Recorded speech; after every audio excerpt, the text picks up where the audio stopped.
네, 국회 인사청문회 이틀째, 오늘은 통일부, 해양수산부, 문화체육관광부 장관 후보자들이 국회 검증대에 올랐습니다.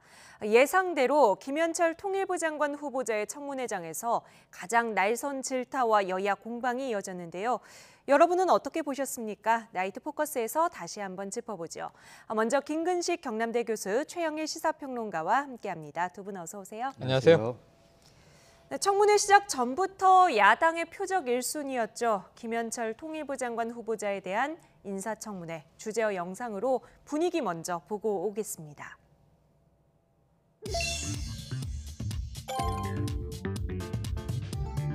다른 분들에게 마음의 상처를 준 부분에 대해서는 저희 의도가 어떻든 간에 해당되시는 분들께 이 자리를 빌려 정말 깊은 사과의 말씀을 드립니다.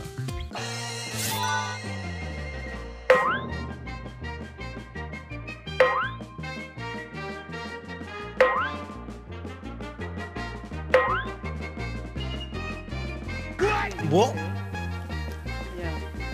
언어적인 표현만 문제가 있나요? 학자가 정치를 바라보는 시선 자체가 너무 좁았다고 생각합니다. 감염된 좀비라든지 무슨 껌 뭐 이런 쇼 같은 발언한 것은 잘못된 것이죠. 네, 깊이 반성하고 있습니다. 이 자리에 계신 여당 의원 한 분에게도 도저히 해서는 안 될 욕설에 가까운 비난을 했어요.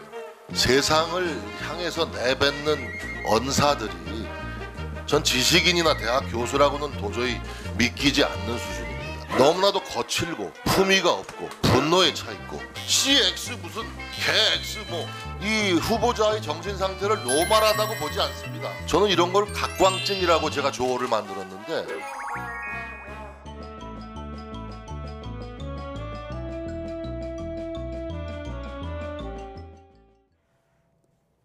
네, 전체적으로 김현철 후보자가 몸을 바짝 낮춘 것 같았는데요. 네. 두 분 오늘 청문회 어떻게 보셨어요?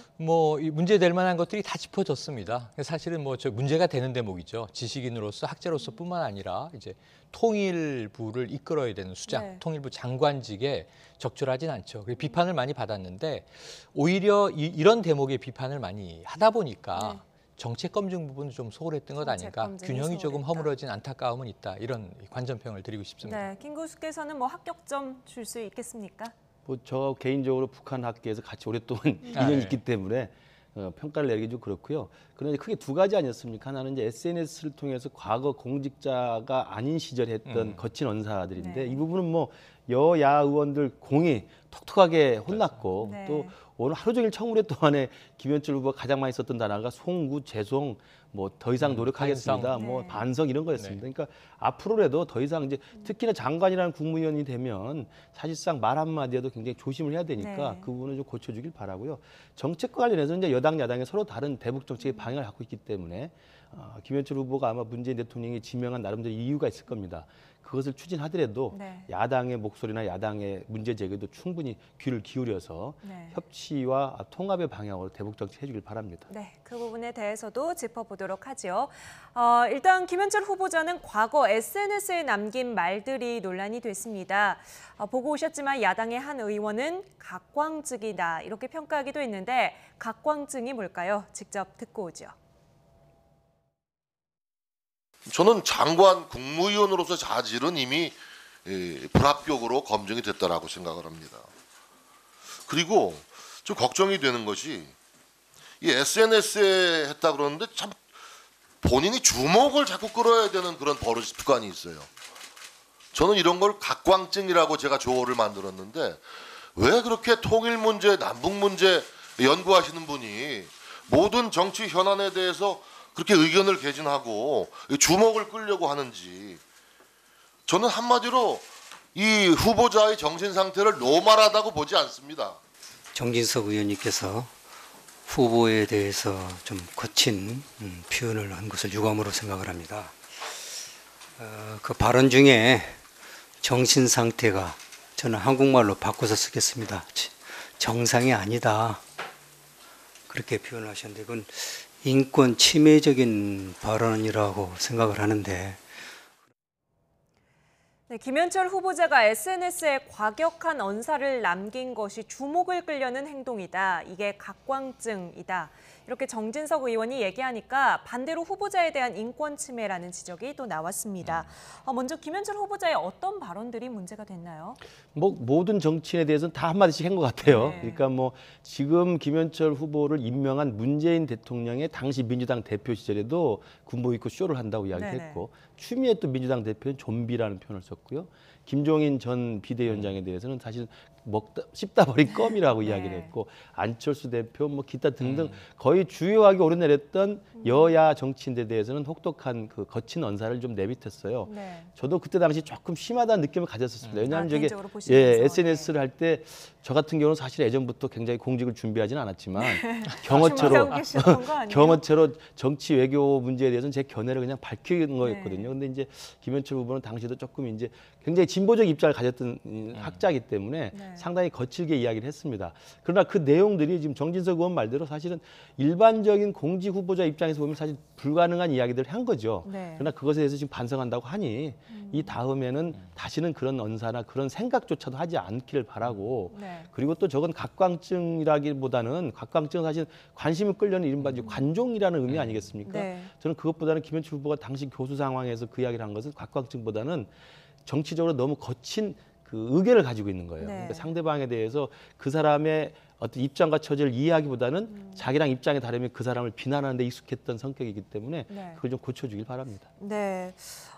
이런 지적들에 대해서 김현철 후보자는 어떻게 받아들이던가요? 송구스럽게 생각한다. 그리고 이제 이번 후보자가 되고 나서 짧은 기간이지만 자신의 어떤 발언에 대해서 성찰하는 시간을 가졌다. 앞으로는 이런 일이 없도록 하겠다라고 했는데 전 주목해본 대목이 있습니다. 아까 인권 침해 논란까지 나왔던 이 정진석 의원의 말이죠. 정신 상태가 노멀하지 않다. 이게 좀 어렵게 말을 아니다. 풀었는데 정신 상태가 앱노멀하다. 그러니까 비정상이다. 그러니까 이상하다. 이렇게 이제 의역이 될 수 있는 거예요. 그런데 저는 이게 핵심이에요. 김현철 후보가 통일부 장관 후보에 오른 핵심입니다. 뭐냐 하면 지금 그럼 정진석 의원의 시각으로 한번 보면 트럼프 미국 대통령 노멀일까요? 앱노멀일까요? 그럼 김정은 위원장은 노멀일까요? 앱노멀일까요? 그럼 우리 통일부 장관이 상대해야 되는 뭐 김영철 북한 부위원장이라든가 리성권 조평통 위원장이라든가 다 매우 강하고 독특한 거친 캐릭터를 가지고 있거든요. 근데 우리 통일부 장관이나 우리 쪽의 관료들은 너무 얌전한 스타일이었어요. 선비 스타일. 조명균 장관 잘해왔습니다. 그리고 뭐 정의용 국가안보실장 다 이렇게 반듯한 관료들이었거든요. 근데 이번에 어찌 보면 야인을 투입하는 이제 포지션입니다. 그래서 저는 강철비라는 영화에 곽철우라는 인물이 등장하는데요. 배우 곽도원 씨가 연기했죠.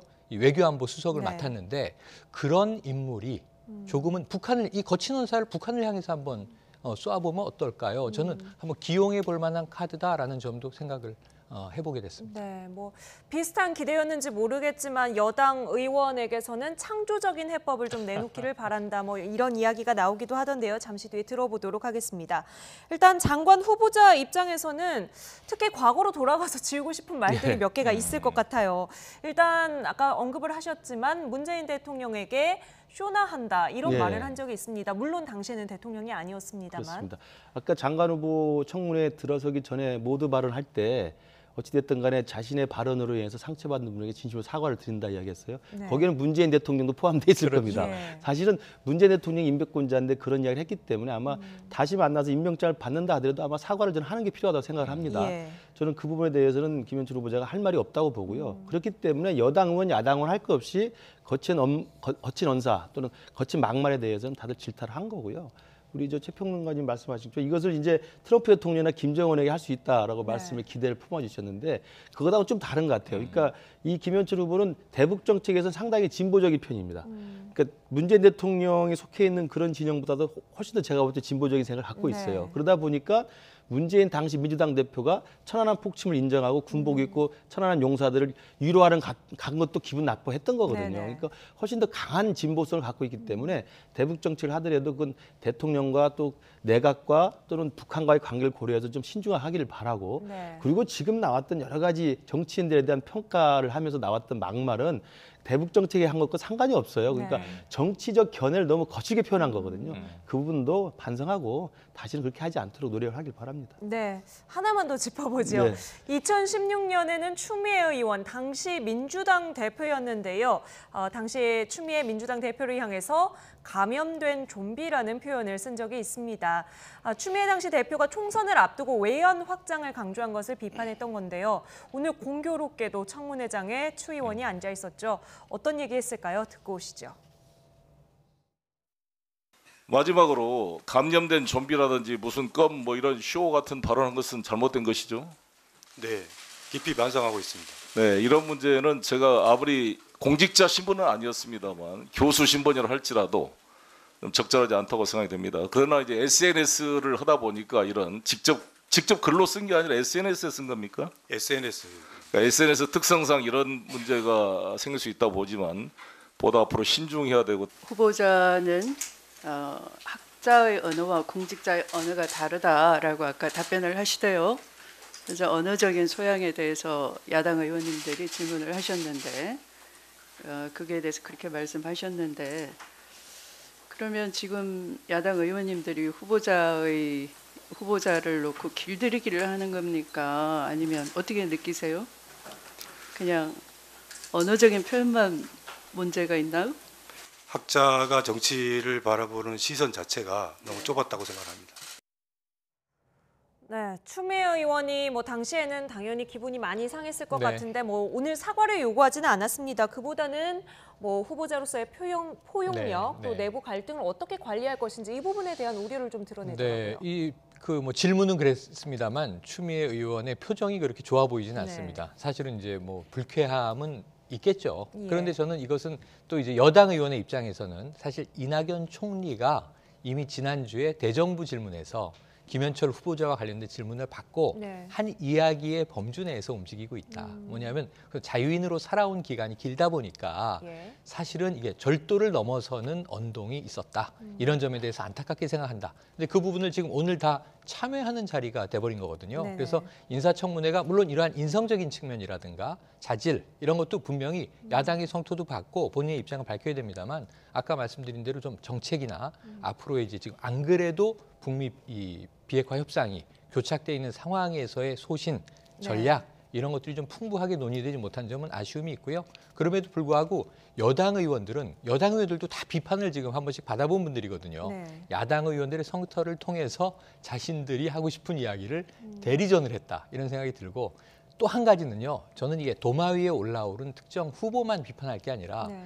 막말을 양산하는 곳은 사실 정치권입니다. 근데 지금 학자 지식인의 언동이 아니고 네. 지금 김현철 후보도 당시에 학자 입장이었습니다만 제가 보기엔 SNS에서 시민 논객으로서의 성향을 거칠게 드러냈던 거거든요. 예. 대한민국 국민이 다 지금 정치 논객 아니겠습니까? 그런 면에서는 정치인들도 스스로 그러한 빌미를 제공한 점을 함께 반성해야 되는 건 아닌가? 국민적 시각에선 그렇게 볼 수도 있다는 생각이 듭니다. 네. 그러면 정치인 개개인을 향한 과거 발언이 아니라 이제 본인과 관련이 있는 남북 관계와 관련된 과거 발언들을 조금 살펴보죠.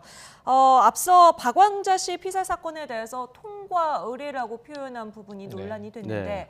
이 부분에 대해서는 어떻게 해명을 했나요? 우선 이제 통과 의례라고 당시 이제 교수 신분으로 이제 썼던 대담집에서 이야기를 했던 건데 오늘 답변은 그랬습니다. 일단 송구하게 전반적인 좀 몸을 바짝 낮춘 네네. 자세에서 당시에 남과 북에 있었던 여러 가지 충돌 사건, 그다음에 남과 북에 있었던 여러 가지 이런 내용들에 대해서 이것들이 남북 관계를 개선하는 과정에서 진통일 수밖에 없다라는 총괄적인 표현이었다 이렇게 네. 이야기를 한 건데 저 부분에 대해서 야당 쪽에서는 격적인 정치 공세를 폈는데 아마 저는 문재인 대통령한테까지도 거친 말을 했던 김현철 후보자를 임명했던 건 저는 이유가 있다고 봅니다. 저는 결코 낙마시키지 않을 거라고 생각을 하는데 네. 지금 북미 회담 교착 국면에서 문재인 대통령의 생각은 김현철 후보 정도의 좀 더 전향적이고 진보적인 생각을 가진 대북 정책관을 가진 학자가 들어와서 네. 통일부를 쥐고 조금 더 남북 관계에 좀 힘을 좀 쏟아봐라라는 이야기거든요. 그러니까 한미 동맹이나 대북 제재의 틀 안에서 소극적으로 움직이는 것보다는 한미 동맹에 약간 엇박자가 나더라도 김현철 후보 정도의 제재는 좀 무용하다고 할 정도의 네. 제재를 좀 풀려고 하는 의지가 강한 사람이 들어와서 좀 일을 해보라라는 저는 대통령의 정치적 메시지라고 봐요. 네. 그렇기 때문에 야당은 사실은 김현철 후보를 공격하는 게 아니라 문재인 후보를 공격하는 겁니다. 이런 사람을 통일부 장관을 임명했으면 문재인 정부의 대북 정책은 앞으로 뻔할 거 아니냐. 네. 제재 풀고 남북관계 땡기면서 한미 공조는 뒤도 밀리는 게 아니냐. 이런 공격을 하기 때문에 저는 문재인 대통령이 그런 정책에 대해 저도 개인적으로 좀 반대를 합니다만 뭐 대통령 임명권 이렇게 한다는 것은 뭐 이의를 제기할 수가 없어요. 그러면 김현철 장관은 통일부 장관으로서 대통령을 모시고 그 방향에서 하되 야당과의 의견을 충분히 소통하는 게 필요합니다. 네. 그러니까 남북관계 한반도 평화 비핵화 반대할 사람은 없죠. 그러나 그 순서와 조합과 강원의 차이에서는 대통령뿐만 아니라 전반적인 국민 여론에도 귀를 기울이기를 바랍니다. 근데 지금 김 교수님께서도 이제 개인적으로 평가를 하시기를 문재인 대통령보다 더 진보적인 그런 의견을 좀 가지고 있다고 말씀을 하셨거든요. 네. 보수 야당에서는 북한 편향적이다 이렇게까지 평가를 네네. 합니다. 가장 이제 그렇다면 우리가 주목하게 되는 게 천안함 사건 또 네.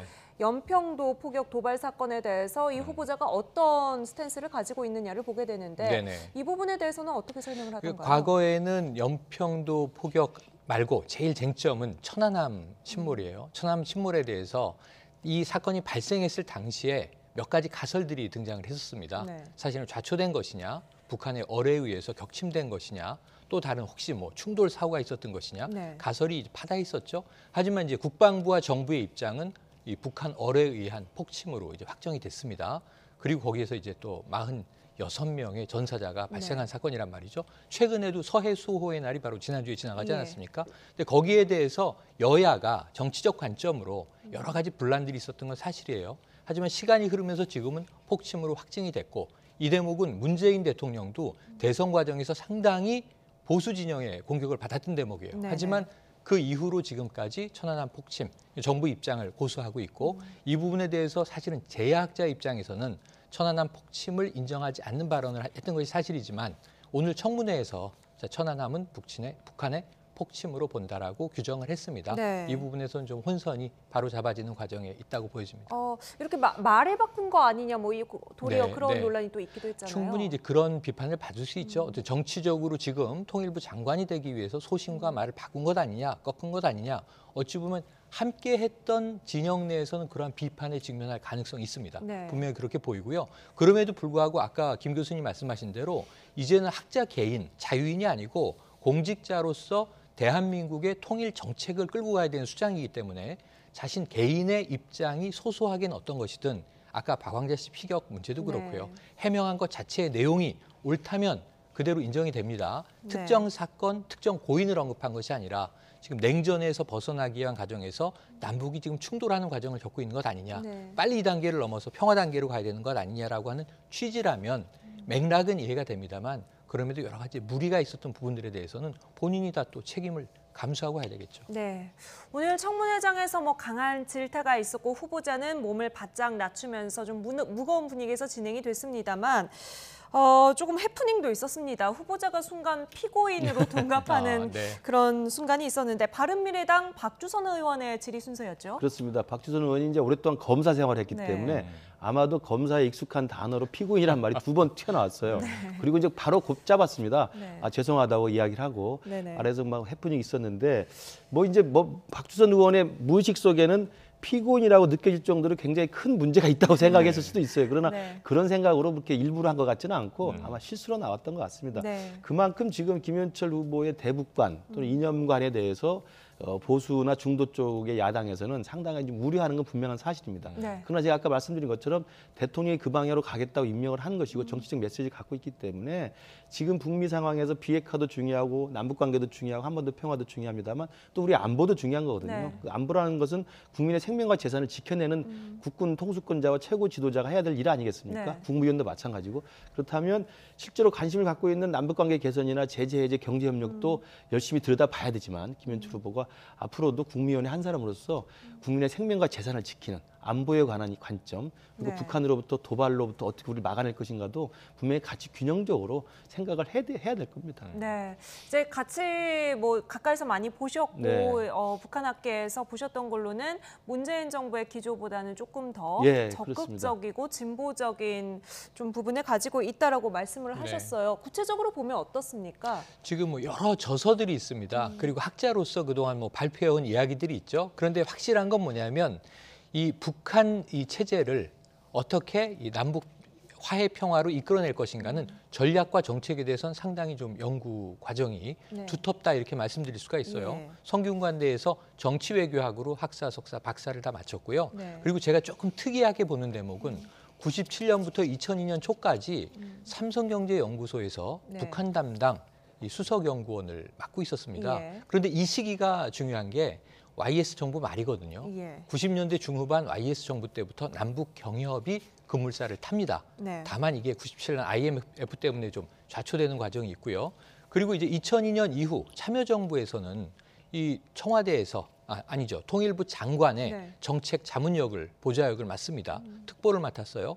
그러니까 참여정부의 대북 정책에 참여했던 적도 있고 이때 이 김정일 위원장과의 회동에 동석했던 바도 있습니다. 그러니까 사실은 좀 여러 가지 경험들을 가지고 있는 학자예요. 네네. 그냥 제가 보기에는 책상머리 학자만은 아닌 것이죠. 기업연구원에서도 이제 근무를 했었고 남북경협도 연구했었기 때문에 그래서 이런 것들이 다 좀 조합이 돼서 최근에는 이 조명균 통일부 장관과는 완전히 네. 대비가 됩니다.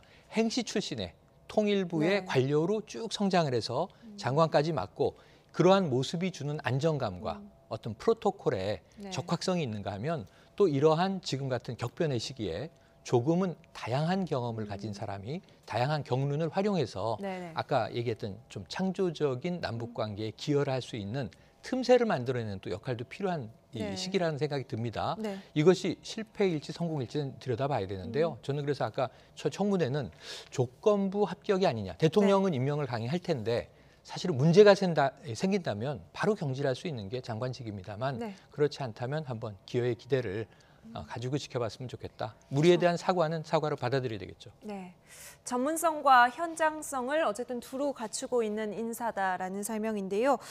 김현철 후보자 스냅백 또 CTR이라는 부분을 대북 정책에서 상당히 강조를 하던데 이게 어떤 개념입니까? 스냅백은 이제 유엔 안보리의 대북 제재와 관련해서 또 다른 국가의 제재에서도 제재를 걸어놓지만 제재에 대한 행동이 풀리면 다시 제재를 풀어주긴 하지만 네. 다시 과거처럼 돌발 행동을 하거나 도출을 하거나 아니면 이제 군사적 도발을 할 때는 다시 거꾸로 돌아가서 제재를 강화하게 되는 자동 복귀 조항입니다. 스냅백이라는 게. 그리고 또 하나 CTR이라는 것은 이제 과거 91년도에 그 소련에서 해체돼 가지고 독립국이 되었던 우크라이나, 벨로루시, 카자흐스탄이 핵무기를 갑자기 가지게 됐거든요. 그들 세 나라의 핵무기를 감소하고 폐지시키는 조건으로 미국의 넌 누가 법안이라고 그래가지고 미국의 상원은 둘이 발의한 법안이 바로 CTR입니다. 그래서 두 나라가 한쪽은 핵무기하고 미사일을 폐기하고 위협을 감소하면 그에 대한 대가로 서방 국가하고 미국이 경제적 지원과 체제 보장을 해주는 겁니다. 그래서 서로 간의 위협을 조금씩 낮춰가면서 협력의 분위기를 키워나가고 신뢰를 키워나가면서